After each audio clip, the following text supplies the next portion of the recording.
and then London on the 7th. Nice. Yeah. So it as soon as the border opens, dah terbang kan? But very cautious this time. Yeah, correct. Very cautious. Yeah. How what about you? World Cup probably lah. Nice. You have your those conferences. Yeah. On for league global league leaders. Yeah, we have that in April in Bangkok, but we're not sure if that will go on. But hopefully, that should be an interesting one. Will that be your first one, or that will be my first. Yeah. Right, we're starting in one. Okay. We're starting in 1 minute. I was just about to ask him a question. Okay. You nak suruh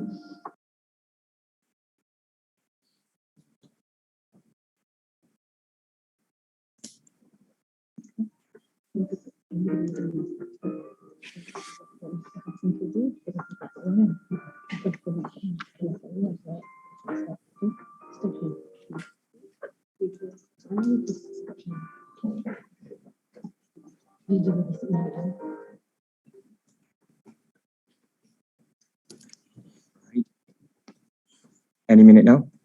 10 seconds. Can you count me in? Okay. Betul 10 seconds? Yes, count me in. Okay. 10, let's go. 9, 8, 7, 6, 5, 4, 3, 2, 1, and go. Assalamualaikum everyone, and welcome to this very first session of the Sports Industry Discussion series brought to you by the Secretariat Industri Sukan. Series ni insyaAllah akan berterusan dan akan ada sambungannya tak lama lagi, so stay tuned and follow KBS punya official Facebook, Twitter and Instagram to get the latest info on our series. Welcome everyone. I'm excited to see everyone here today, and thank you for joining us today. Just to start things through, I just want to introduce a little bit about the Secretariat Industri Sukan. For those who don't know, KBS telah menubuhkan satu sekretariat baru khas untuk memberikan tumpuan kepada pembangunan industri sukan di Malaysia. Sekretariat ini diketuai oleh Yang Berusaha Encik Mustazah Ahmad yang merupakan bekas pengarah pusat sukan UiTM, seorang yang berpengalaman luas dalam dunia sukan di Malaysia, terutamanya bola sepak. Beliau telah terlibat di dalam pelbagai pengurusan, contohnya UiTM FC, FAM, MFL dan sebagainya. Terlebih dahulu, saya nak mengucapkan ribuan terima kasih kepada Yang Berhormat Menteri Belia dan Sukan, Yang Berhormat Datuk Seri Ahmad Faizal Datuk Azumu, yang merupakan menteri yang berpandangan jauh, di mana beliau dapat melihat peranan dan impak ekonomi yang boleh dimainkan oleh industri sukan. So thank you so much YB for always supporting us, for always encouraging us to engage with the industry players and to really build this sports industry together. Objektif Sekretariat Industri Sukan ditubuhkan adalah untuk build, monitor and facilitate the development of the sports industry. Currently, dua objektif utama industri sukan adalah untuk deliver the sports industry blueprint, at the same time account satellite sukan, di mana ia akan menjadi satu komponen statistik yang kukuh dan komprehensif untuk mengukur sumbangan sebenar industri sukan kepada ekonomi negara. Pada masa yang sama, kami berhasrat untuk membawa industri sukan ke satu fasa revolusi di mana ia akan mengubah ekosistem industri sukan di Malaysia. Sports industry merupakan salah satu sektor ekonomi yang telah menjadi pemangkin kepada GDP negara. Hasil daripada penganjuran acara-acara sukan yang bertaraf antarabangsa, tempatan, penaikan taraf fasiliti, penjualan jersey, penganjuran liga-liga profesional, amatur dan sosial, hinggalah ke penjualan barangan perniagaan kecil dan sederhana. All of that contributes to our sports industry. Topik perbincangan kita pada hari ini ialah di manakah hala tuju industri sukan Malaysia atau the future direction of Malaysian sports industry. dan saya ditemani oleh dua panel hebat yang sangat berpengalaman, pengetahuan dan berpengaruh dalam industri sukan Malaysia. Panel pertama hari ini adalah seorang yang saya sangat hormati, sanjungi dan merupakan salah satu mentor saya dalam industri ini. Tidak lain dan tidak bukan former bos saya sendirilah, Encik Nur Jasni bin Muhammad. Beliau merupakan pengarah urusan syarikat perunding sukan berpengalaman di Malaysia iaitu Sportswork Group Sdn Bhd. Sportswork Group telah berada di dalam industri sukan selama 25 tahun. Antara pencapaian terbesar yang pernah mereka terajui ialah menguruskan penajaan tourism Malaysia ke atas kelab terkemuka EPL Chelsea FC. Dilantik sebagai sports marketing agency dan telco dan bank terbesar di Malaysia iaitu Telekom dan Maybank, dan telah dilantik sebagai PMO dan sekaligus mengemudi penajaan dan pemasaran Kuala Lumpur 2017 sebagai acara multi-sports commercialized pertama di Malaysia. Selain daripada itu, Sportswork juga telah menjayakan beberapa program ternama antaranya Fit Malaysia, program Akar Umbi Pembangunan Bola Sepak Negara NFDP, serta Junior Cycling Malaysia yang ditaja dan disokong oleh CIMB Foundation. Welcome Mr. Jasni to our show and thank you so much for making time. Assalamualaikum. Waalaikumsalam. Another of our distinguished panel today that is come to join us is none other than Stuart Ramalingam, CEO of MFL. Stuart has also had an influential career in sports, leading in a multitude of areas which includes sponsorship, marketing, being a sports entrepreneur, as well as charting our football path as the Secretary General of FAM. We are lucky to have him here today. Selain itu, beliau juga telah mengemudi salah sebuah anak syarikat yang berpangkalan di Jepun dan mempunyai cawangan yang beroperasi di Malaysia iaitu Dentsu Sports Asia, di mana beliau was tasked to set up the Malaysian office and expanded the Dentsu Sports Asia's business. The business eventually grew to 590%.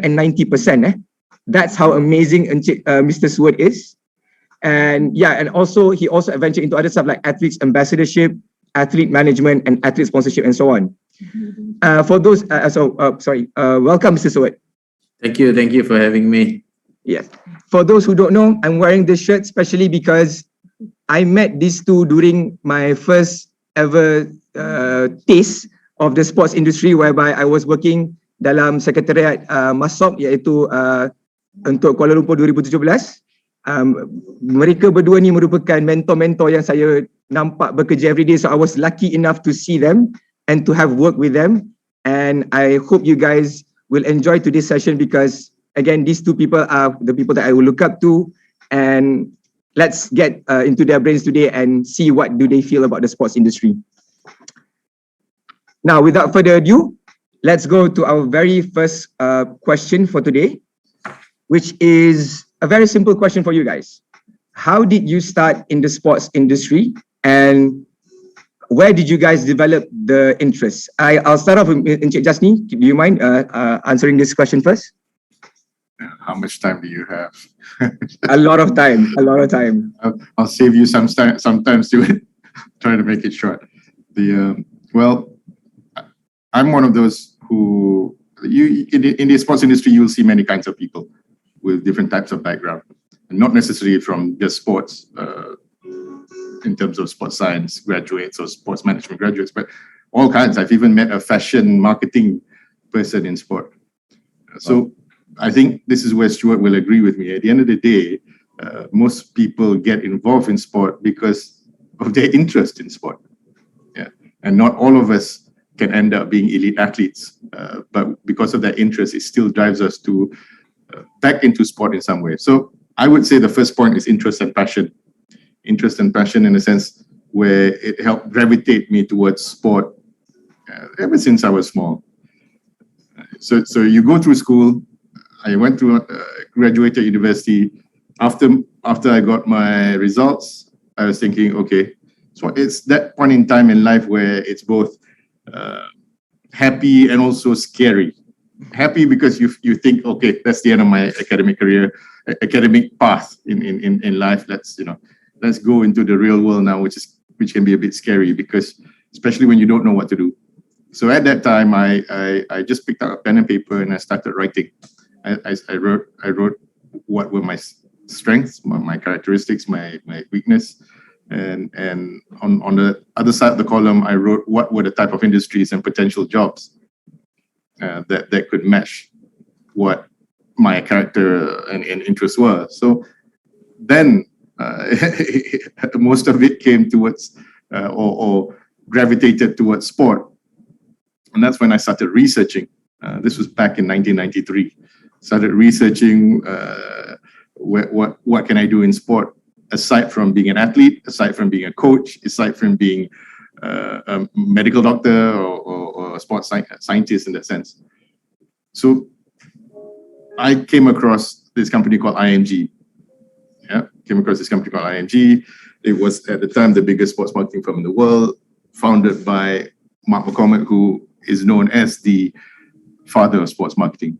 And then that caught my interest, especially since I graduated from accounting, very, very similar to Stuart here, finance, accounting based. And so because of the fact that we were trained that way academically, we then start to look at sport from a numbers point of view, from a business point of view, instead of how an athlete or a coach would look at. So I came across IMG, and over time I came back to Malaysia, started my career in investment banking, because there was nothing in Malaysia that can fit what IMG does.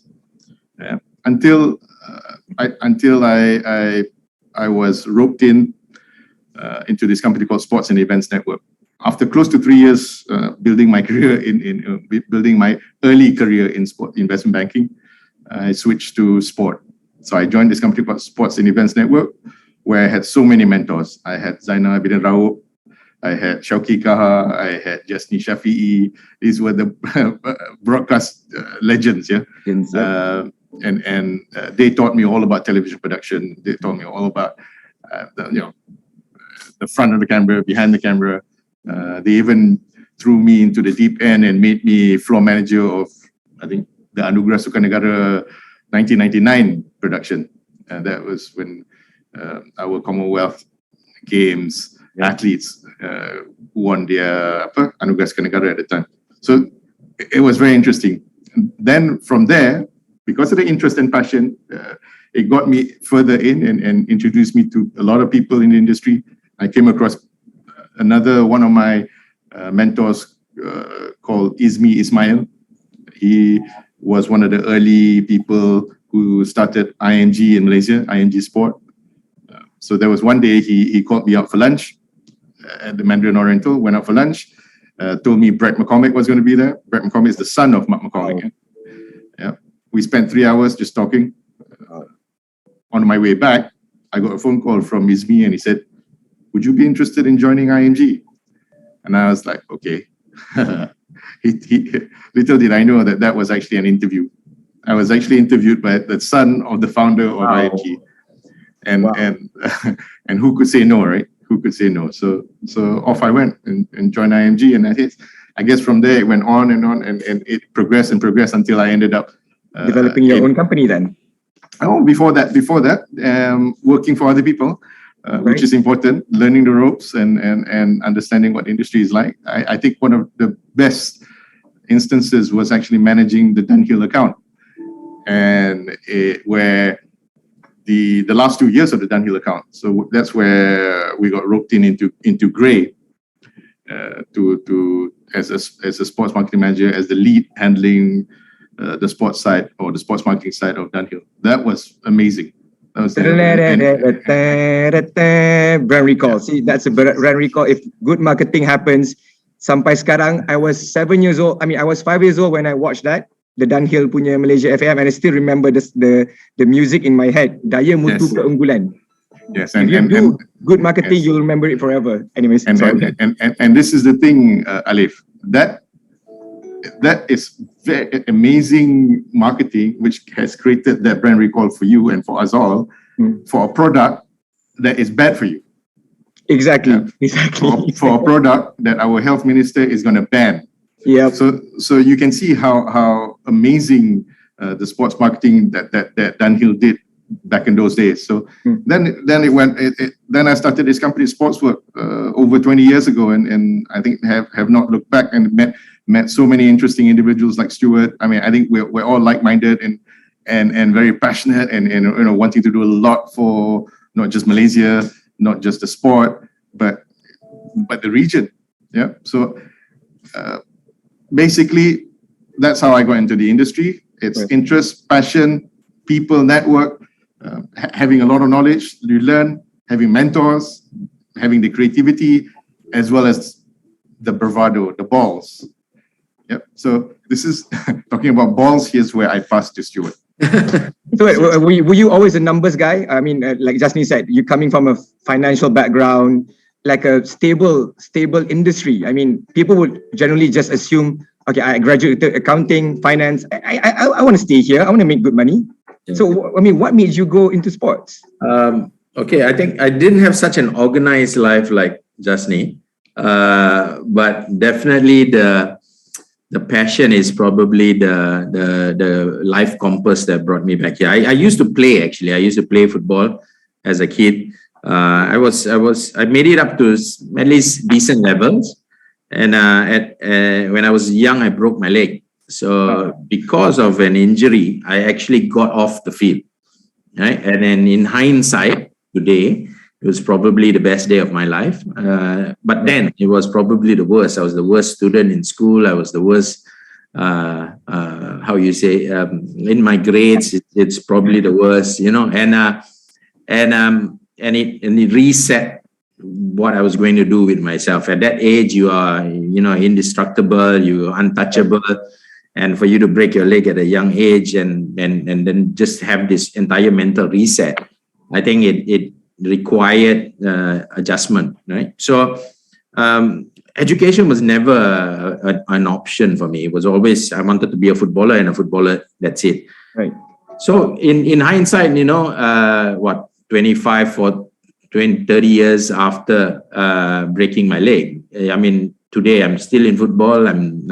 I'm heading organizations, and I've been able to change that football feel passion to a football industry passion. Right. And I haven't stopped learning from the boy that never paid attention in school. I haven't stopped learning, and over the pandemic, I completed my master's and in business or in football? No, in football studies, in football business, right? So, and I don't think I'll stop there. I think I'll go further.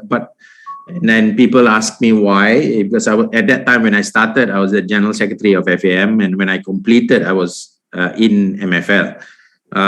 And people ask, so why are you doing this, right? And I always feel that I'm the glass ceiling, So if I'm the glass ceiling of the industry, and if I can't push that and break that glass ceiling, then I'm always going to be kind of a limit to the industry, right? So and the sports industry is an ever evolving space. Every day it changes, right? So the moment you think you know it all, you die a dinosaur, right? Exactly. So I believe that I'm blessed. I wake up every morning knowing very well that this is a space, a seat that I sit in that, a million people want to get in. Yeah. So I'm blessed to be in the space. So instead of taking it easy and having a easy job to do, I challenge myself every day that, being blessed with the industry that I work in, I have to make sure I prove my worth. And the result shows by itself. I mean, again, we talked this earlier just before we started, like, if you guys, kalau korang nampak kat luar sana yang macam kapal terbang MAS dah ada logo FAM, korang nampak dekat bus dekat KL demi lencana di dada, korang nampak dekat Alexan baju retro Malaysia jersey, all of those things came from this man. And again lah, that's why I perceive it. Football is still the number one sport, and people like Stuart, again, I'm so inspired because even though football is still the number one sport, you don't rest. You still want to improve it, which is something that, all of us should have inside of us when when doing work. But I want to ask, for a young guy like me, I would say young. I'm still your juniors compared to you guys. You guys are my super duper seniors and stuff. For a young person who's watching at home right now, right? Yang duduk kat rumah sekarang, where should they start, and if they are interested in where should they start if they are interested in the sports industry? Where should I'll take this first, Jasni. I think I've got a weird hiring culture, right? Just from my side, I've been lucky my whole life, I have to say. You know, I don't think another person will have the career path that I had, from a boy that never paid attention in school to become the CEO of the league, to work in FIFA and AFC, to be a director, to work at World Cups and Champions Leagues. And I'm blessed to have the life that I had. And also an entrepreneur, Stuart. Remember? Yeah.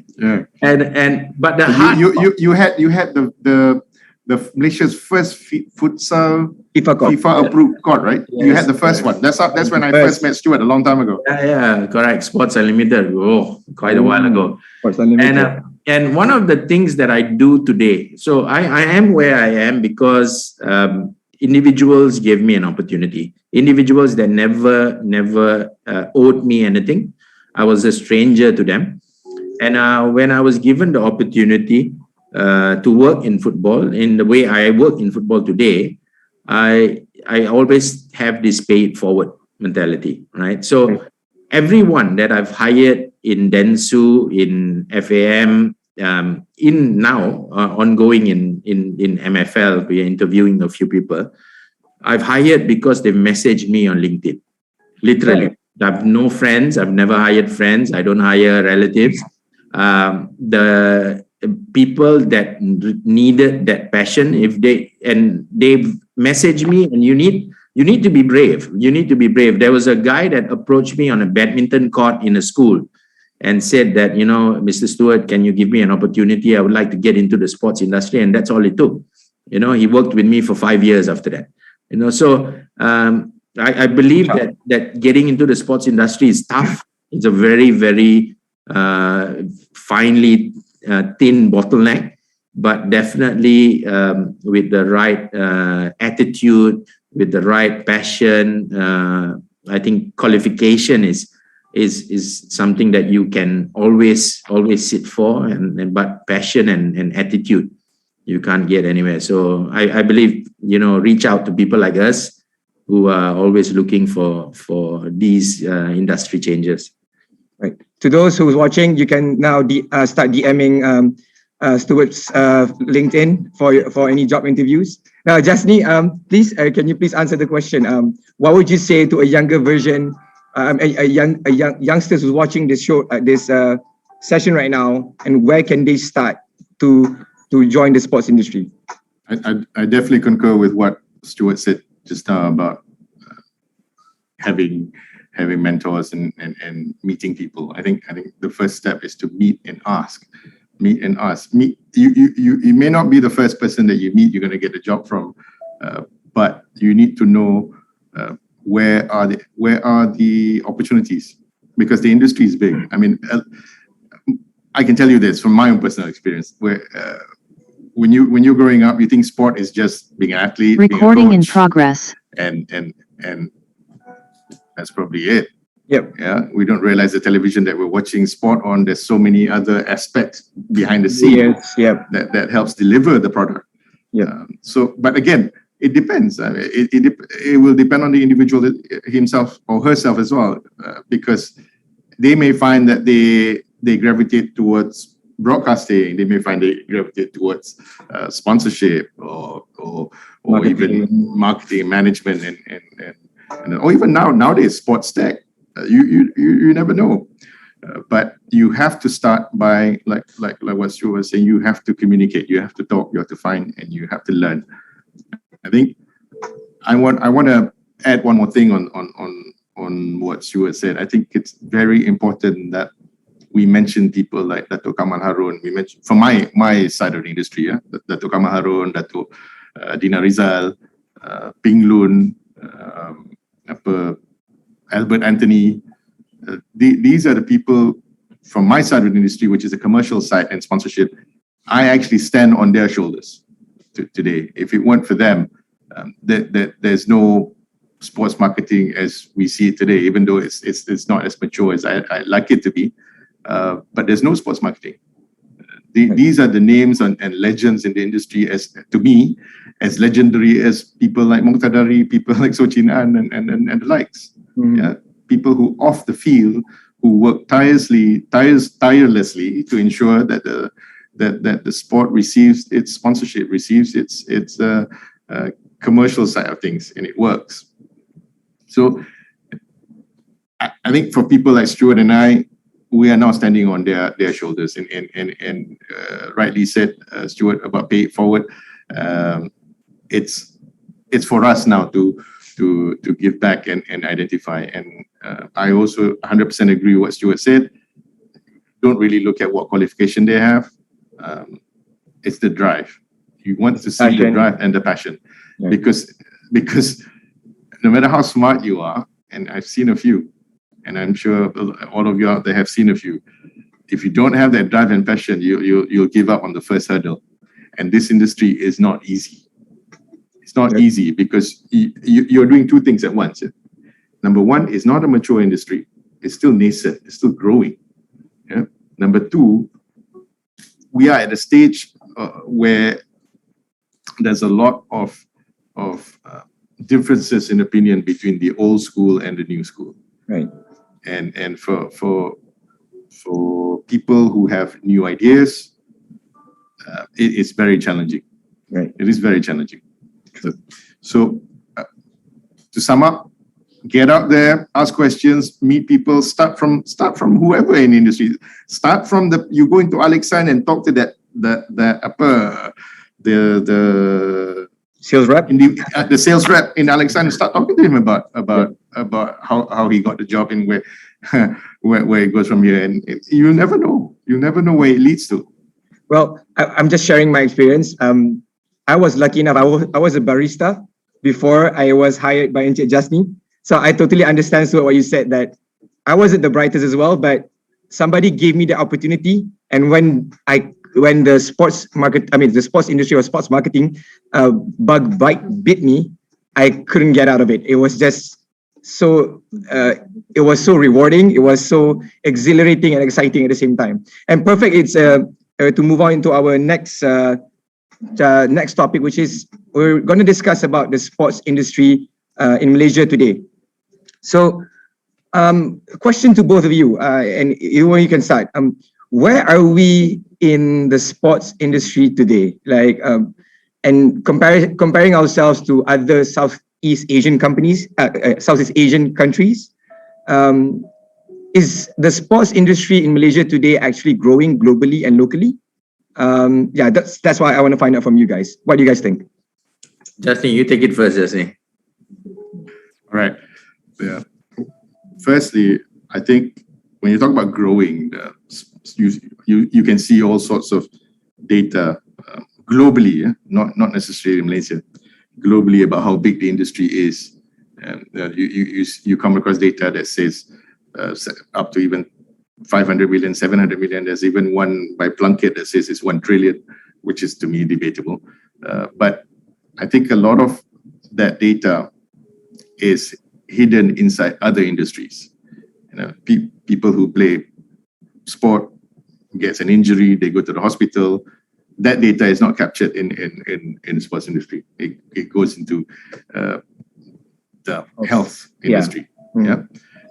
People who pay subscription to Astro and watch Astro, that data is not taken into sports industry, even though everyone knows that the reason why Astro is alive is because of football, the EPL, because of sport, the Premier League, even MFL at one time, they did a world-class product in delivering the MFL. At one time, I loved it.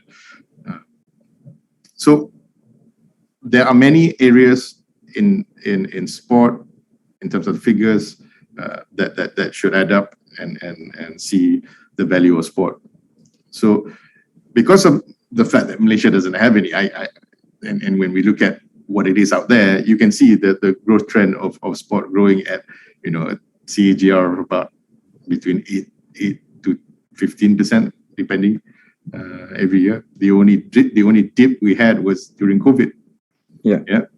And during COVID, it also opened up another window in sport, as well as many other industries, which is sports tech. So it accelerated technology adoption or digital adoption in sport as well. So that was good. That was a good side of COVID, even though it killed everybody else because of activities. Yeah. So, but generally speaking, where Malaysia is today is, I would say, we are still working in an amateur system, trying to compete in a global professional system. Okay, what I mean by that is not just in terms of playing, in terms of players, but also in terms of management, in terms of people in my side of the industry, in terms of the broadcasters, the journalists, every aspect of the industry. Right. I'll give you an example of what I feel is the nearest model, which is Great Britain. The British model, we obviously we adopted their system of governance, and a lot of our sport as well. We inherited from them when they were here playing them. Now, Great Britain has had the same problem back in the 90s, right up to the 90s, the amateur system of sport, whereby you had volunteers running the sport itself. Yeah. So your whole exco, from the president and the treasurer and everyone else, runs the sport on a volunteer basis. Now, 1996, at the 1996 Atlanta Olympics, they had their worst performance. Great Britain had, I think, came 30-something in the table. In the medal tally. Which is their worst ever performance. So what they did was they went back, they looked at everything, they looked at the system. One of the things they did for the athletes was they came up with the world-class podium program, the WCPP, with the podium program. They revamped everything, But not just in the athlete development, they also started revamping their NSAs, or the NGBs, they call it, National Governing Bodies. How they revamped it was by elevating the volunteer management or executive council of the association to become more of a supervisory body, like how companies are. You have a board of directors and you have the management. So then they created within the NGBs full-time paid employees or paid executives with the roles of CEO, chief marketing officers, chief financial officer. Daripada private sector lah semua tu, right? Semua tu they opened up first and then they invited. Yes, right. They started hiring professionals. Now, just to give you an example, British Cycling adopted it. So back in 96 actually, they had a scandal. They had a scandal where the president was accused of awarding a contract, an event contract, to his family member. Wow. Sounds familiar, right? I can't confirm nor deny. Sounds familiar. Sounds familiar. Now, it happened there as well. Now, but what happened immediately after that was the government clamped down. The government advised the whole committee to step down and have a fresh new election. So then came, who was the president? I can't remember the president that came after that. And he started instituting these changes that I've just told about. I've just said about where the board went up, where the exco went up to become like a supervisory board, handling only two functions: the governance of the game and the strategy for the sport. That's it. That's it. Yeah. The rest, budgets, spending, operations, are all run exclusively by the executive committee. Right. Or the full-time, not executive committee, so the full-time executives, the CEOs and the like. So then I think it was Brian Cookson. Brian Cookson was the president. The first CEO was, can't remember. Then the CEO hired this guy called David Brailsford as the performance director, high performance director. And David Brailsford then hired Chris Boardman to be head of, they created this research and development area, which is which was called the Secret Squirrel Club. This was their secret R&D that they did, which I read only 2 people in the whole of British cycling knew about. Right. Okay. But then the rest is history. So what if you see what happened on the track or on the road cycling, their overall cycling performance at the Olympics, prior to 1996, where they had their disaster, they only won something like, I think it was 3 medals. 40 years before that, they only won 3 medals, 1 gold and 2 bronzes. Yeah. As soon as they made that changes within the NGB, and all the professionals started coming in, and the total revamp and the approach, and then the funding all came in, they won, I think, 16 medals in London 2012? I think so. No, it started with 2000. 2000 they won a higher number of medals. Then 2004, and then 2008 was their peak, and then 2012, and then 2016. All in all, I think they won over 100 medals in whichever color over the tournaments of various tournaments like Olympics, the World Championships, and Tour de France, and the likes. So and they've never looked back since then. Yeah, and that's just British cycling. They applied the same thing to their badminton. They applied the same thing to their swimming. They applied the same thing to even hockey. Which subsequently, I mean, Team GB was born right after that. All of the changes. Yeah. Team GB came about because of the hosting of the Olympics. They needed something to bring up or to inspire the nation to come up and support the teams themselves. So that was a brilliant marketing as well. Now, I'm sure all I've said resonates with our friend Stuart here, because he has done both. Yeah, he's now CEO of the professional league, and he was Secretary General of our NGB, or our NSA. Now, I'm sure there are things that he can't say, so I'm just saying it. Yeah. But my point is, we are now stuck in an amateur system, and trying to wriggle more out of something that cannot be done anymore. That's done. We need to transform into a more professional system. I'm going to leave with an analogy. Okay. What I mean by an amateur system, what I mean by the problem with the amateur system is this: we are obsolete. The system's not broken; it's obsolete. If it's broken, we can repair it. If it's obsolete, we have to transform it. It's not repairing. Yeah. An example is this: Alexander Graham Bell with his original phone. Yep. And today using the smartphone. So Malaysia right now, our system is still doing the Alexander Graham Bell with his phone, right? And the rest of the world is on these smartphones. You can't see it. Yeah. Now, why do people still think that this Alexander Graham Bell system still works? Because there's somebody answering the phone on the other side. Sorry. Because there's still somebody answering the phone on the other side. Right. Yeah. So the system not broken. It's just obsolete. So think about that. Yeah. So Stuart, Jasni already painted the picture of the overall environment of our industry, right? I'm just gonna not ask you the same question, but I'm gonna zoom in a bit to your industry by yourself.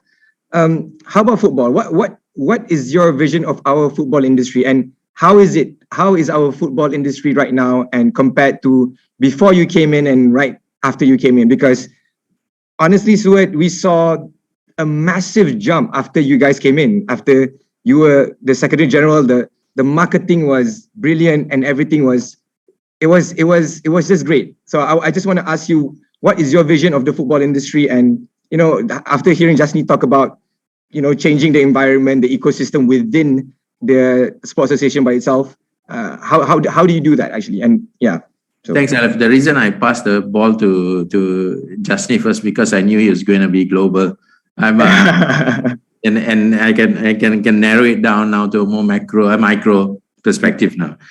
In Malaysia, I think what you've seen and the things that you highlight that was done in FAM at that point was a lot of marketing initiatives to rebuild the imagery, perception, the narrative of the organization. Things that you do behind the scenes. If you fix coaching content, if you fix number of grassroots causes, really nobody pays attention, right? And it's a money game, right? So the more money you have, especially in a size like football, being an enormous sport, the more money means more activities. So you can do more if you earn more. And I'm not a commercial person. I have to say, I'm not a commercial person. I'm not a marketing person, but I'm a business person. Being a business person, you understand income and expense. The more income you gain, the more you can spend, right? So commercial activities and having a bit of a commercial background came with the understanding of how to run a business. So I believe that's where my finance and accounting background comes from, because I understand that I need to earn money if I'm going to change this. And that also requires me to communicate better and to grow a different imagery of Malaysian football at that point. But it's pretty cosmetic, and to change an industry requires fundamental changes. Jasni's analogy of the Alexander Graham Bell, I have an internal way of motivating the staff, I would say. And what I go with is that you don't invent the light bulb by improving the candle, right? So, and that's what I tell everyone here, right? So we wake up every morning, we start to try and make yesterday better than today. Yes, that's okay. But are we really going to leap forward? Are we going to evolve? As we evolve, our competitors are evolving even faster than us. Mm-hmm. So we have to leap a generation. We have to leap an evolution. And that requires us to think out of the box. So in rebuilding the Malaysian sports industry, and I commend the attention given by KBS on the sports industry again, the appointment of Encik Mus, I think is perfect for a person with that reputation and respect within the industry to head this. I think it's enormous. And you will have people like myself or Jasni in the space that know that the changes that require actually are beyond the sporting associations. These are policy changes that are needed. The Malaysian sports industry is seen as a recreation today. It's still treated as a recreation outside of the professional industry that we are trying to drive. Malaysian football has gone into a FA to FC. You may have read that. Moving away from the association to private setups. Unfortunately, when it was done in 2019, we ran into the pandemic in 2020. Right. So as smooth as we wanted it to be, it didn't happen only because of the pandemic.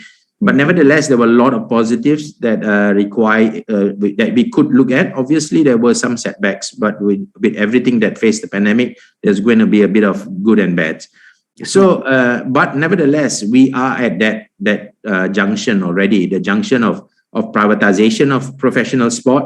But are our policies ready for professional sport to be treated in the way that professional sports are treated in other countries? And are we ready to get government support? But government support does not mean financial support. Government support means policy change, to allow policy to drive the improvement of the sports industry. Because there are various mechanisms and dynamic approaches of government to accelerate industry growth. We see that in different environments where government supports gig economy, agriculture, tourism, and so forth.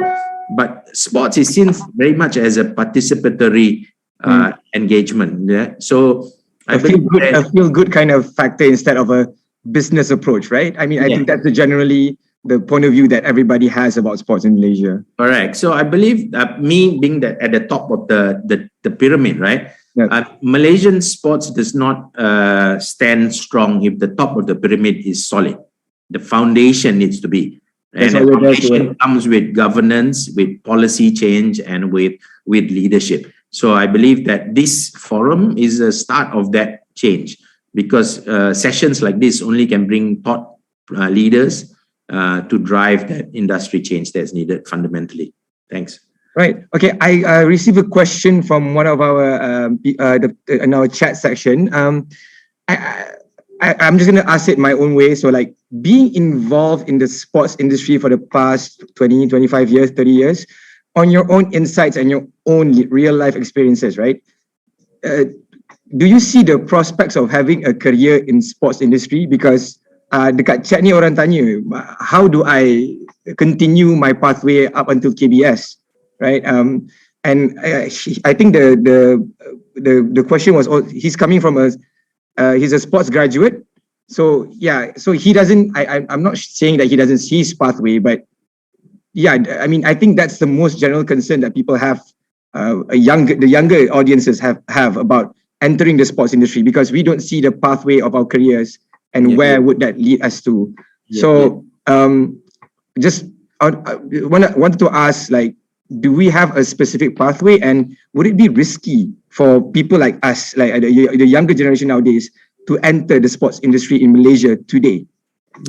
Rizwan, I think, asked the question. Rizwan, dulu saya ada company event yang membuat Cosmo Futsal League tau.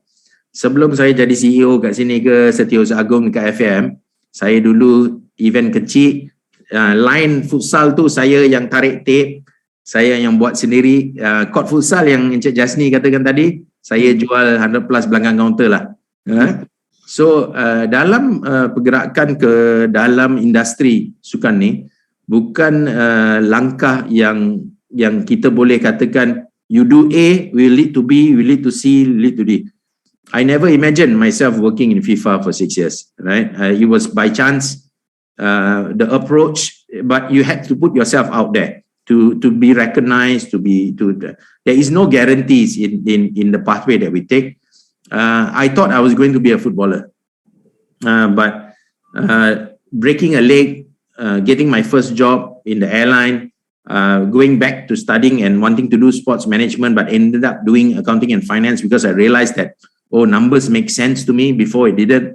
I think that mental switch, and today where I am in MFL or previously in FAM, and before that even in a Japanese firm, being CEO for 4 years, working in a Japanese organization, I realized that every step of my life taught me a bit more about myself. It focused on, I was an introvert being a footballer, but the airlines, I joined Malaysia Airlines when I broke my leg because I couldn't find another job. The airlines allowed me to talk like I am now. It allowed me to talk to anyone, right? And then when I left and I did studying, I realized that numbers made sense to me. And then when I left, I started my own business. I realized how to fail at business and how to be successful at business, how to be the CEO, but the executive bone at the same time. Because when you're CEO of a 5-man company, you are basically doing everything lah. So I think my journey to become CEO of MFL was a journey of many experiences, but many failures, many disappointments. I learned to understand myself better, but also to put myself out there. Every time I was given a task, I accepted it wholeheartedly, and I invested myself in the jobs that I was doing. So I made sure that nobody could work harder than me. Right. Jasni, how about you? What would you say to the kids these days who's watching this right now, who feels like there's a risk going into the sports industry, who doesn't know how the ecosystem works? I mean, is there a specific pathway for them, and what would you advise them right now? I think besides what Stuart just said, 100% agree, and what we were talking about in the first question earlier. Yeah. I think I just want to add one more thing, and I'm sure Stuart will agree to this. If you were to ask me 30 years ago that you will end up where we are today, we'll probably tell you you're nuts. Yeah, you're crazy. That is just so far away, and it wasn't even there. When I started this company, there was no Malaysian company doing sports marketing. We were the first. Yeah. So if you were to ask me 30 years ago and say, hey, you're going to be running a sports marketing, which is now a sports advisory company, for over 20 years, I'll say, wow, you're crazy. Yeah. So you remember that. So now, how then did this all happen?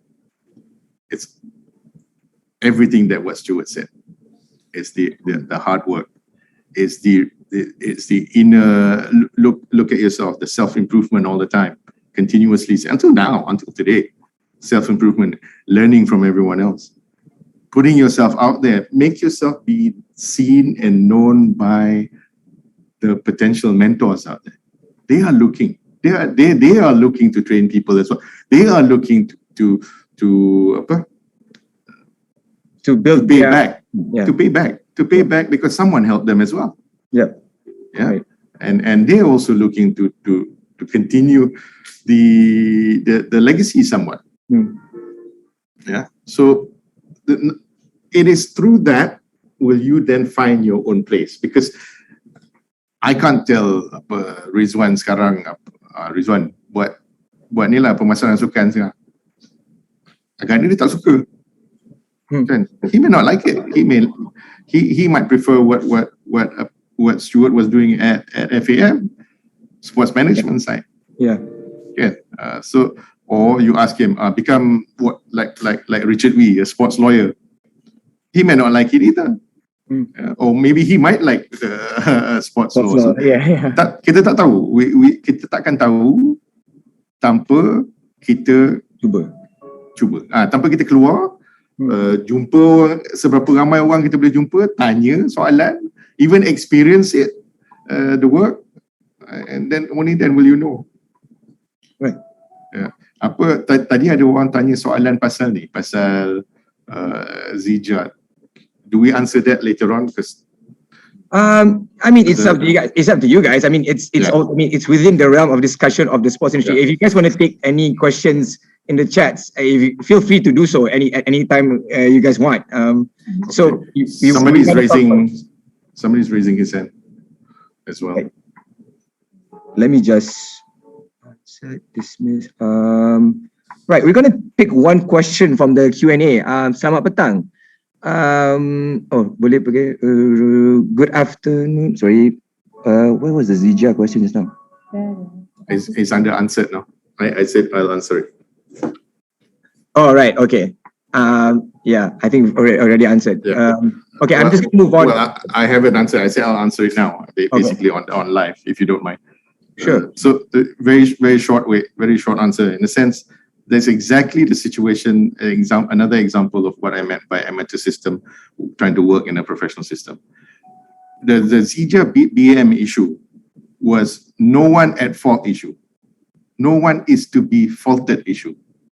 It is not BAM's fault that they have that clause in their contract to ban any players leaving without a proper reason. It is not BAM's fault, because that is a contract and that is a system that they have inherited from before. It is an amateur system. In a professional system, NGBs don't run a full-time professional outfit. NGBs do not run, that's not their mandate, to run a full-time national team. NGBs. But BAM has it, and the officers of the current office bearers of BAM cannot be blamed for it because they've inherited that system. Yeah, the amateur system where in the old days you needed to run the national team because there was not enough funding, there was not enough players, there was not enough coaches, there was not enough facilities. Yeah, but it just kept on, carried on until today, where the global side of badminton has gone truly professional. I'll just give you a hint. Number one, BWF has done such an amazing job that since 2011, there's been a multiple increase in events. Number two, the prize money, the highest prize money in their Super Series in 2011 was about $300,000 US. Event tournament prize money was what, I think $300,000 US. Today, if I'm not mistaken, the most expensive tournament in terms of prize money is the Indonesian Open at 1.2 million US, if I'm not mistaken.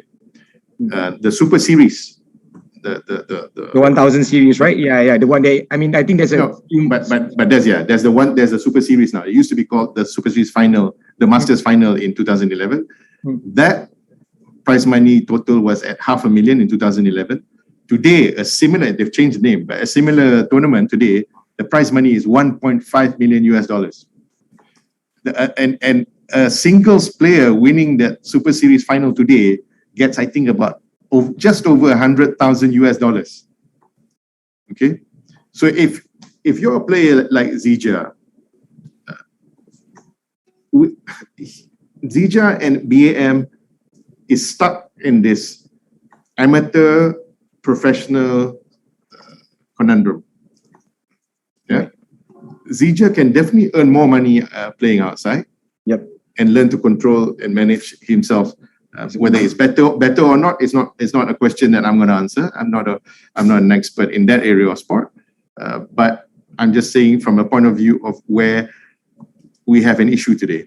And the Zija, I would call it the Zija moment or the Zija milestone, because it will repeat itself again and again after this. You will see another one later on. Right. Yeah. So, as an industry, we have to be prepared for those things, right? This transition into this professional system, whether we like it or not, it's bound to happen, and the industry is going to move that way eventually. Which is and Stuart hit it right on the nail. It's a leadership issue now. It's a leadership issue. Who's going to take this on? It is an industry question. It is a policy question. It is a political will question. Right. I can shout all I want. Stuart can shout all he wants. Tomorrow everything will still continue. we can try and do it in our area, in our small area. Tomorrow everything will still carry on. Your Zija is your Bosman ruling, your Malaysian. Yes, correct. Exactly. Exactly. Restrictive trade, right? Itu businessman check out. Okay, moving on to I want to paint us into a brighter future instead. So I'm going to go into the next topic, which is going to be about the future of sports industry in Malaysia and where do we go from here. So I think I just want to ask a question to Jasni. It's 2022 now, and in your opinion, what is the most noticeable change you've seen in the sports industry in Malaysia in the last 5 years? And is there any key areas that we as an industry together collectively need to work on into building this industry? I think the last 5 years, what to me, in my opinion, and unfortunately in Malaysia we live in a world of lack of data. But from my own personal observation, the last 5 years, the biggest changes has been in terms of community sport. The people, the grassroots, have been very active in moving themselves, in organizing themselves. That's why. Especially in football, though. I mean, the competition any sport, Alif, any sport. We're talking here about football, badminton, basketball, even your a bit more left field type of sport like touch rugby, and everyone out there is just taking the sport. It's almost like a kita jaga kita situation. It's taking the sport and building that community by themselves. Yes, and I think that don't underestimate that movement, because I like to highlight to you that in terms of sources of funding in sport, and it's no different from, and I don't think Malaysia is any different. In Europe, the biggest source of funds for sport comes from household income by a mile. 60, I think close to 60 or just over 60% comes from household income. And that shouldn't be a surprise, because if you think about it, it is the parents who sends their kids to classes. It's the parents who buys the equipment and the likes. And then it is also the parents who goes to the gym and goes to their own classes and buys their own equipment. And if you think, and if you really think about it in Malaysia, if I were to put an assumption, if every household spends 500 ringgit, spends 500 ringgit each on anything sport, whether it's classes, equipment, shoes, whatever, watching a game, 500 ringgit a year, and there's, according to the stats, there's 8 million households, I think. That's 4 billion ringgit annually. Right. That alone. And it is no wonder that we see this community movement or the community organizing themselves into sport, into playing sport. Now that's There's a one. lot of money inside there as well. That Last 5 years, yeah. Secondly is technology. I think COVID really is accelerated that. How technology is needed in sport from not only from the training point of view, but also from the broadcast point of view, from any aspect really. From any aspect, there are. If you talk about sports technology, there are eight different bubbles or 8 different categories in sports technology.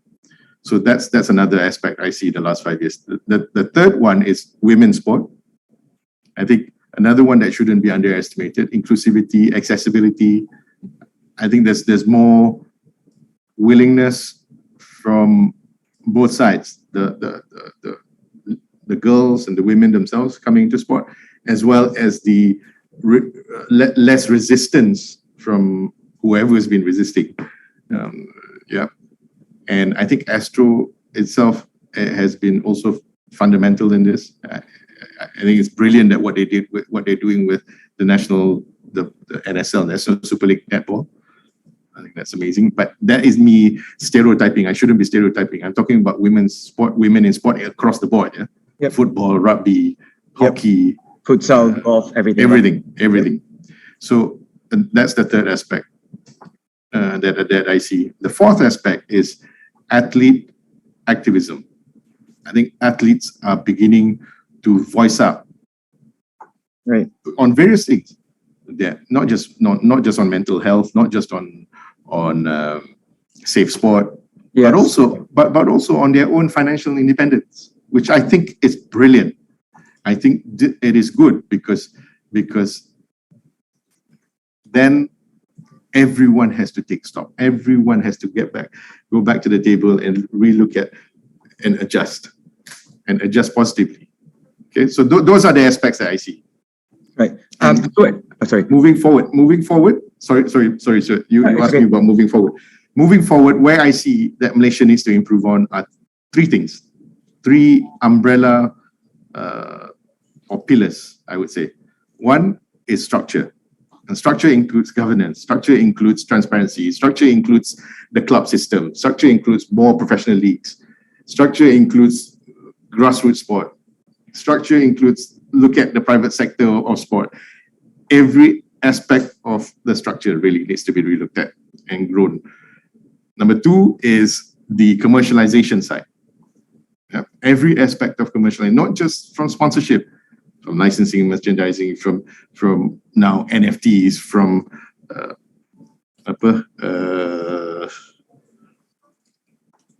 what else is there? Crypto, from all this. From crypto, from every single thing really. OTT.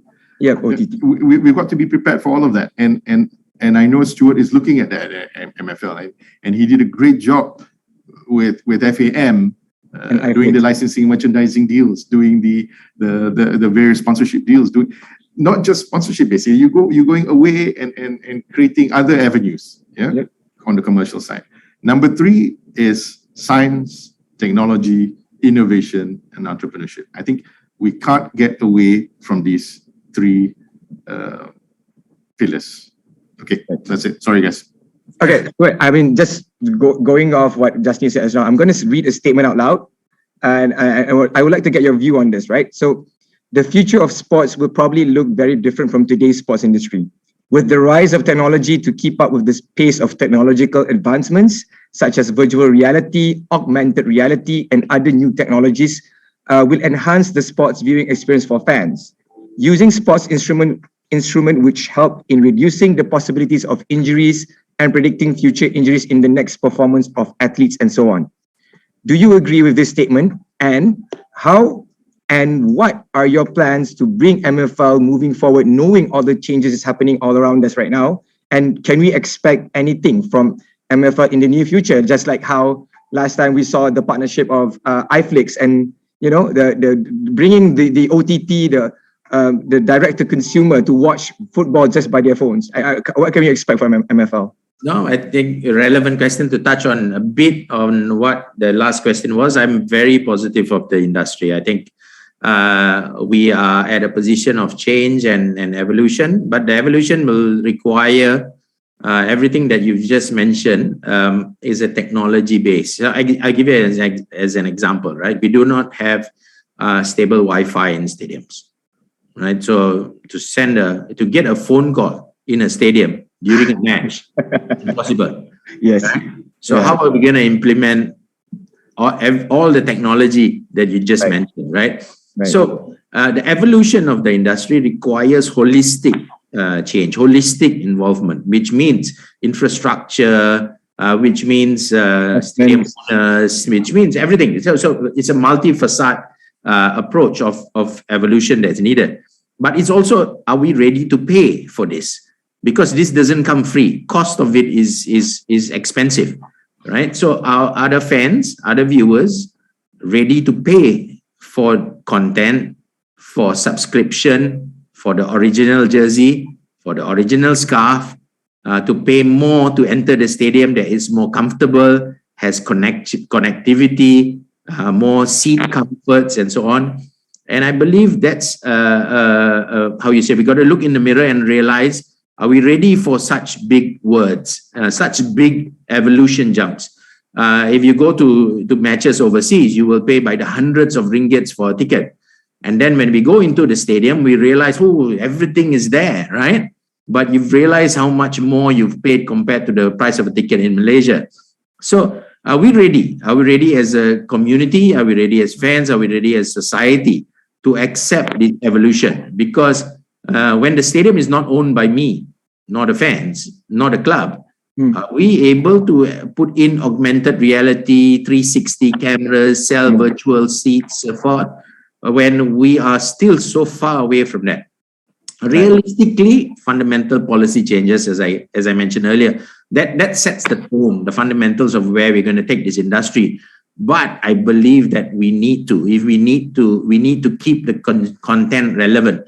Football has not evolved for the last 30 to 40 years. You can't change the rules of the game. The product is going to be different. Consumption habits of fans and viewers are getting shorter and shorter. Right.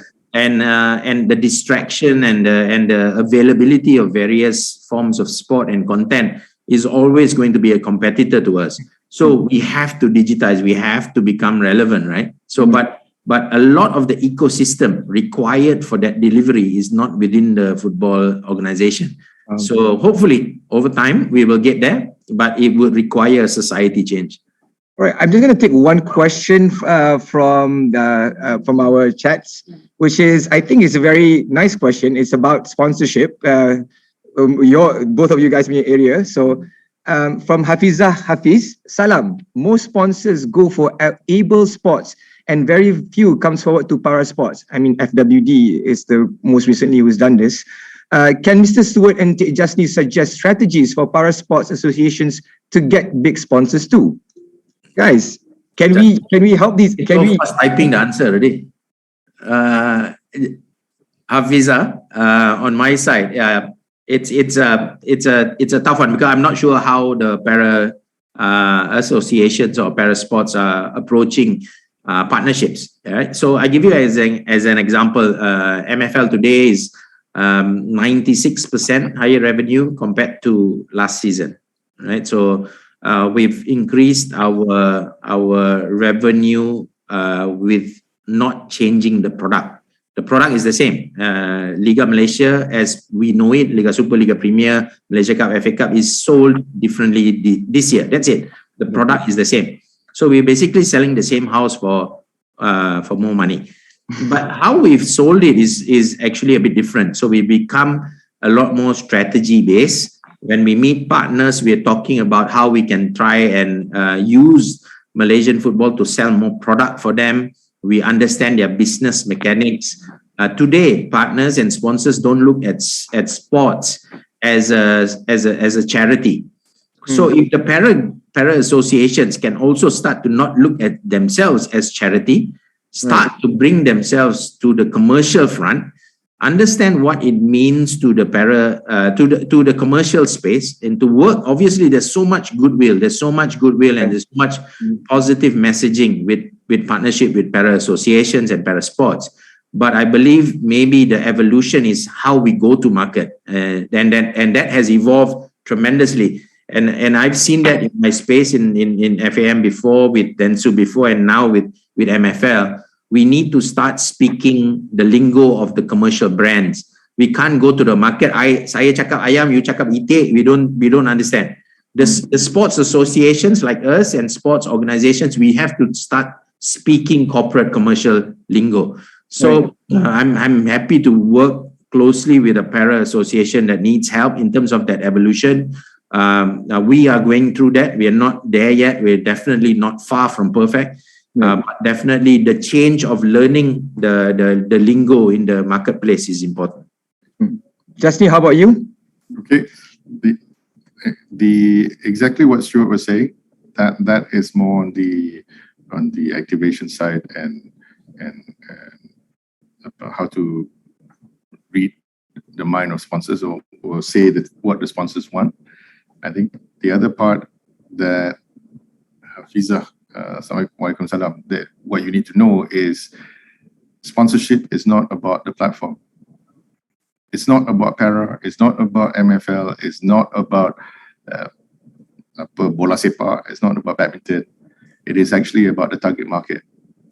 Yeah. Sponsors sponsor the platform because they want to hit the target market that you have, that you may have, that they want. Yeah. To, like what Stuart was saying, to sell products. At the end of the day, it's all about selling products. Whether sponsorship is done in three ways. One is to create brand exposure. Number two is to sell. Number three is for CR purposes. But at the end of the day, all those three leads back to selling. Yeah. But selling to whom? Yeah. Selling to the people or the fans that follow your sport. Okay. Who happens to be the target market. So that's another key aspect which I want to add to what Stuart brilliantly said before, which is more on the activation side. Okay, so understand that. So you may need to build your research and understand who are your followers of Paralympics. Right. Parasport or parasport. I'm going to take, somebody raised their hand, Encik Hazman Kamarul Baharin. I'm going to allow you to talk and you can ask your questions or to the panel directly right now. So, Encik Hazman? Sorry, it was accidental? an accident, yeah. Sorry. All right, okay. So in that case, I'll just move to my other question to both of you guys. Okay, what is the future trends of sports do you want to see in Malaysia? And I've always been interested to ask this question to the industry players. Like, do you think it is possible for Malaysia to have some sort of like a major prestige event like Super Bowl in the future? Maybe like a halftime show masa MFL punya league ke apa-apa ke? Do you guys think it's possible? Any of you guys? For MFL, it's very difficult because we've got this very tight law of the games and that we have to comply to. Unlike the Super Bowl is their own rules in their own country and they decide anything that they want. But it's also the understanding that hosting international sports. Jasni and I had long conversations about Malaysia being perpetual hosts. We have a iconic and ideal place to host international events, and the legacy building around hosting international events is tremendously undervalued and underrated. We don't host international events merely to look at what revenue it brings us today, but actually what it does for the sport for the next 20 years. So we see today, we still have a legacy from Commonwealth Games. We still have legacy from KL 2017. We still have legacies from Olympic programs, right? Even though we're not hosting it. But these legacy programs are where it will define Malaysian sport for the next few years. A lot of things that we also don't see, unfortunately, is the human resource development of hosting international functions. So we are able to educate and inspire now thousands of people to get involved with sport. But the moment we finish that sporting event, that human resource talent is lost. Right. So I strongly would suggest that we look at youth-based international sporting events to start. We do understand that we've always had a bit of restrictions hosting global international events based on G2G sort of issues. Nevertheless, we hosted the 1997 Under-17 FIFA World Cup. We still have that legacy until today, right? So it's amazing how we undervalue legacy programs and human resource development through international events. So I mean, it's something that I definitely believe we will inculcate society and public sector, private sector, rakyat behind sport activity. You will get a huge national buzz, inspiring us. When we host Thomas Cup, every jalan on the street, you will see kids playing badminton also, no? So, but that is lost. That is lost when we don't host it, right? So definitely hosting is also a very long timeline to host and prepare. So, but it should be a part of a government strategy of every 2 years hosting an international function in Malaysia. I'm a huge fan of that. Right, thank you. Jasni, how about you? Yeah, the hosting of major games, the approach in Malaysia is very limited. The way we view it is very narrow, whereas the potential of major games is actually very wide. Yeah, from what Stuart was saying, inspiring children, inspiring kids, to the commercial side, to even the front office, number of personnel that you train to host the major games, everything from ticketing to ushering to sponsorship to logistics to event management to this is all off the field, not on the field expertise. Off the field expertise. What else? The broadcasting, and it's so many sides, so many areas of the industry that can grow together with hosting major games. When I say major games, I don't mean the Olympics necessarily. I mean even Asian level or even SEA Games for that matter. But you hold it regularly. Now we see countries like the UK having a plan. They had a plan back when Tony Blair was the Prime Minister, and the plan was to make Britain great again. That's why you see all these ads making Britain great again, Great Britain. And one of the objectives was to hold major sports events, including the Olympics. They lost the World Cup hosting. They lost the World Cup bid, but they won others. They won the rugby, they won the athletics, they won cricket, and many more. Yeah, and they're continuing to bid for major games. Now, why do they do that? They do that, one, to inspire the kids to have an active lifestyle. Number two, to have that strong front office and back office, which are now traveling and working all over the world. Yeah? Today, if you want to find expertise in holding major games or any aspects of hosting a major games, and you come across a British in whatever aspect, whether it's ticketing, whether it's sponsorship, whatever, you can bet that they were involved in London 2012. Yeah. Just like you find any Australian, you can bet that they'll be older, that they were involved in Sydney 2000. Okay. So the third aspect, and this is lesser known by the government, I think, sadly, is the UK government uses these major sporting events to sell UK products. Okay. When they were hosting the 7 years leading up to the hosting of London 2012, the UKTI, which is their United Kingdom Trade Industry, just like our MITI, went around the world hosting cocktails and hosting what they call Olympic cocktails generally. They went around the world and they brought Sebastian Coe, who was the chairman at the time, to just meet governments of the world And guess who they brought along with them?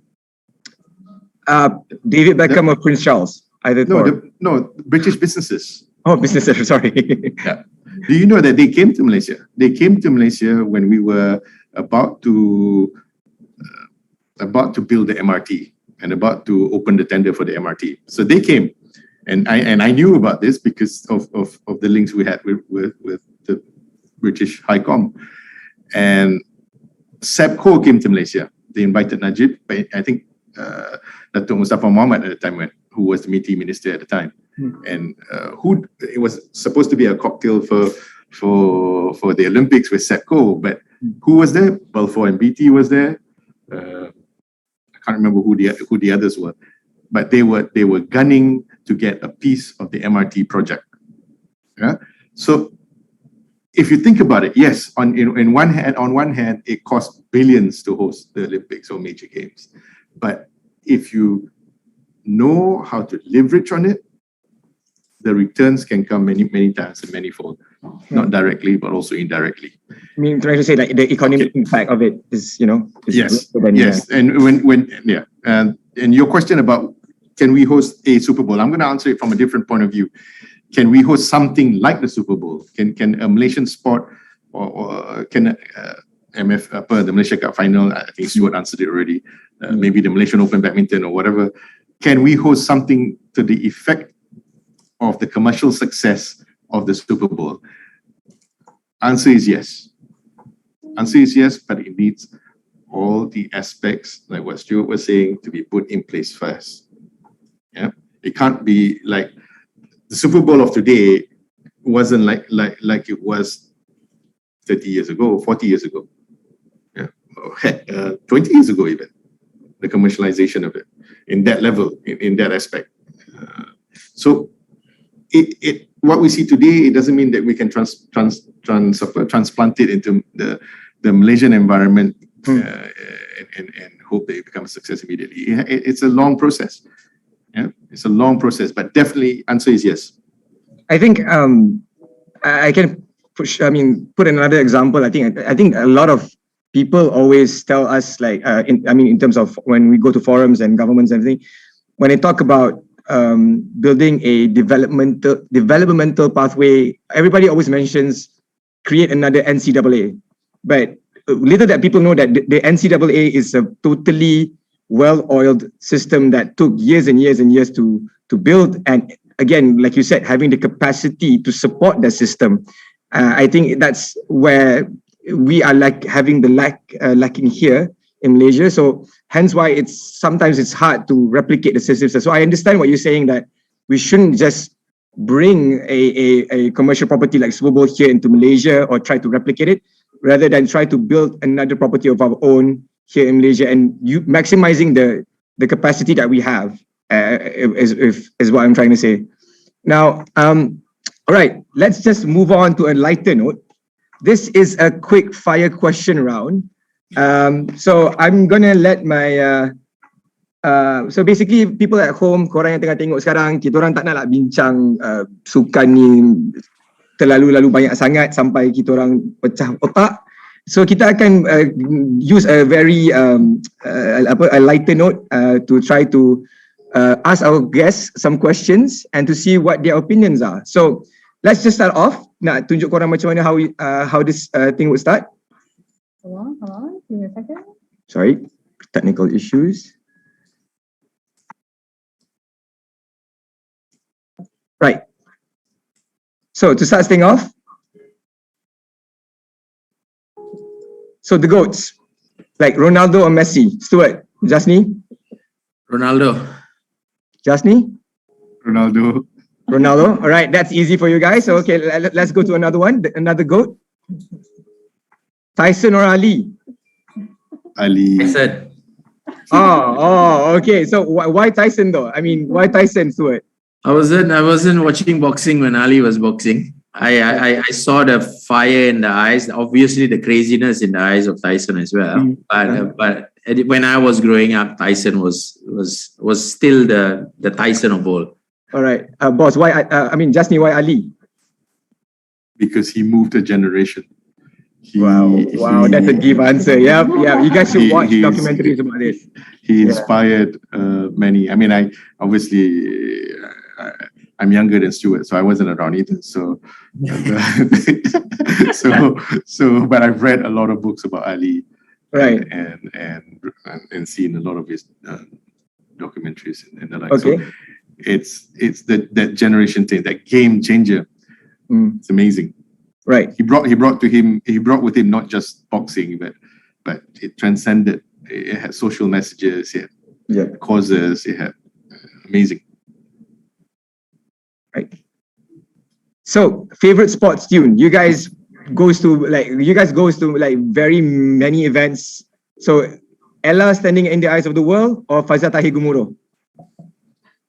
You got no hitam kuning, yeah? No, I mean we chose the most popular songs out of the two, out of the sports songs in Malaysia. So out of the two, which one resonates best with you guys? Ella. Careful, Stuart, it shows your age. You know? Ella. Okay, Faizal Tahir. All right. Okay, next. Okay, which one is home to you guys? Stadium Merdeka or SNBJ? Merdeka. Merdeka. Okay, I need to hear your answer. I mean, we're a younger generation, we don't know why Stadium Merdeka. Goosebumps. When I was a kid, I took the bus 33 Srijaya from Kelana Jaya to Kota Raya, walked from Kota Raya to Stadium Merdeka when I was 10, 11, 12 years old. Stood in the queue, got into the stadium, myself with a group of friends every Selangor game. And it was where we watched and fell in love with the game. Bukit Jalil, unfortunately, has a lot of recent memories for me. Very, very positive. When I was GS, we hardly ever lost there. That's a record. It was I had back-to-back home games from Myanmar to Vietnam, Thailand, UAE. You made it your home of Harimau Malaya, right? Yeah, correct. So there's so much more recent positive memories of Bukit Jalil, but Stadium Merdeka made me fall in love with football. Nice. Yeah. You're right. Jas, how are you? But the nostalgia. I mean, you can't take that nostalgia out of Merdeka, basically. So Stadium Merdeka for me. Right. So the perfect scenario: winning our first Olympic gold medal or qualifying for the World Cup. You guys have to choose. Of course, a World Cup. That's of course. That's for you. I mean, of course. So it's winning, qualifying for the World Cup. Dua-dua tak boleh ke? Which one? Which one is the perfect scenario for you? I think the amazing thing is both will inspire the nation. Both. Yep. The only thing that I see maybe nudge it a bit is depending which sport, the gold medal Olympic might be more of a game changer, Right. depending on which sport, especially if it's a woman. Oh, nice. Okay. I think if a woman wins it, it'll be a game changer. Right. Exactly. Next. Right. If you had to choose one clothing to wear for the rest of your life, Jahat lah. See? which one? Which See one? where he's getting it? Black and yellow, man. Black and yellow. Black and yellow. There's a bit of backstory on this, yeah, Stuart. Yeah? Yeah, of course. I have to take Rimau lah. Yeah. Yeah. Just because you have that affinity towards it, right? Yeah. Next. So, Stuart, here's a question for you. Who's better in sports overall?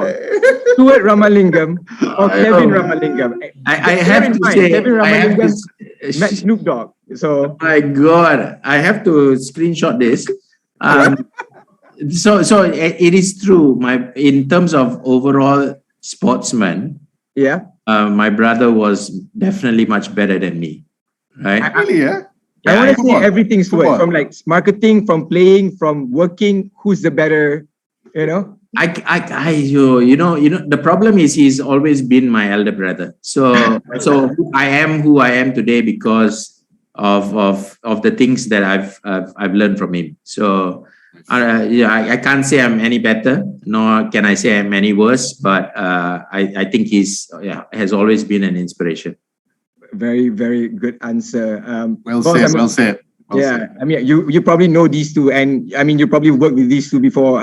What can you say? I mean, like, But I'm biased to Stuart, of course lah. oh. We're all gang adik. We're all the adits. Right. Not the abang. Right. So I'm just going to do a wrap up for this session. Well, basically, I'm just going to ask you this question. Since today is the first day of everything is going to reopen now, right? So what are you guys most excited about of this reopening in terms of sports and in general? Let's start with Jasni. I think one of the things I'm looking forward to is actually things being normal again. I think a lot of people say new normal, but in sport, when you talk about development, the athlete is the core. But when you talk about the commercial side, activities is the core. So if there's no activity, the whole industry doesn't run. Exactly. So that's one that I look forward to. Second thing I'm looking forward to is you guys, SIS, Sports Industry Secretariat, and what KBS is doing, and what you're going to come up with in terms of the blueprint, what KBS is going to come up with in terms of the VSN 2030. Yeah. I think it's highly commendable. It's about time, and hopefully we get to see something that is practical and can be implemented. But most of all, wanting to see the political will and leadership to push it through. I mean, the current minister is doing a good job at it. Yep. But hopefully it can be implemented. All right, Stuart, what are you most excited about this grand reopening, and I mean in sports and in general? Just to have a burger in the stadium. I think Right. it was torturous to not eat in the stadium for a couple of hours. But I mean, for me, is a reset to the industry. It allows us to come back to some normality of where the industry needs to be. I believe that football is always and has been the kind of the spearhead of other sports associations, and what we do kind of opens the gateway for a lot more associations to come through. I've always taken it as a task for me to work with or to champion the sports space, and not only the football space. If we're going to rebuild the sports industry, it's not a football industry. It is a sports industry. We do obviously have the loudest voice. We do champion a lot of things, but we can't do this alone. The change of the sports industry requires a collaborative approach from all parties. So hopefully, with this reapproach of the sport, the opening of sectors, if we go through the next general elections, and once government stabilizes down again, we will see so much of positivity coming out of this. So I'm happy to. I think it's a great time, and as Jasni said, it's great that the current sports minister is putting a lot of effort into spotlighting and highlighting the sports industry. I congratulate him on that, and obviously Encik Mus, my board member as well, championing the sports industry. I look forward to working closer with him. Right, guys. Again, I would just like to wrap up the session by obviously thank both of you guys for your time and answering the questions from us, from the chat groups. You guys can stay on still after this session and to just I don't know, but there's a lot of Q&As here for Stuart and Jasni. I mean, you guys can just still come up there and just see the kind of questions and answer them personally if you like to. Again, I thank you to both of you guys. I sincerely hope that everyone who watched this gained some some insights and understanding macam mana industri sukan yang ada kat Malaysia. I would like to thank Encik Mustaza for organizing this event, and also to my colleagues for providing the space for us to discuss to have these kind of session and dialogues with industry players. Again, I would just like to wrap up the whole event by saying that those yang participate yang nak dapat sijil, kita orang akan email korang selepas ini. And I hope you guys yang enjoy this, please share it, tell people, and hopefully you guys can join us in the next session after this, which we're going to have more dialogues and discussion about the industry sukan. With that, Alif, I'll just like to say thank you, Alif, as well, to Cik Mustaza and SIS for everything. Thank you very much. So it's been a privilege, and thank you, Stuart, for the banter and discussion, and we learned a lot. Always an honor sharing the stage with you, man. Take care. All right, with that, thank you so much. And everyone, please feel free to stay to answer some questions. We're just going to leave this space on for another 10 minutes. If Encik Jasni or Encik Stuart, you guys would like to engage with some of the people who's, been asking questions at the Q&A section, that would be great. I saw, Stuart, when you answered the question about the pathway, the student who actually was about to graduate, thank you. That's the sort of some sort of engagement that we want to kind of have throughout this session. Again, thank you so much for everyone for tuning in. We from the bottom of our hearts, kalau ada salah silap, itu semua daripada saya, dan yang baik semua datang daripada Allah SWT. With that, I would like to end this session, and thank you so much again, guys. Assalamualaikum warahmatullahi wabarakatuh, and see you guys soon.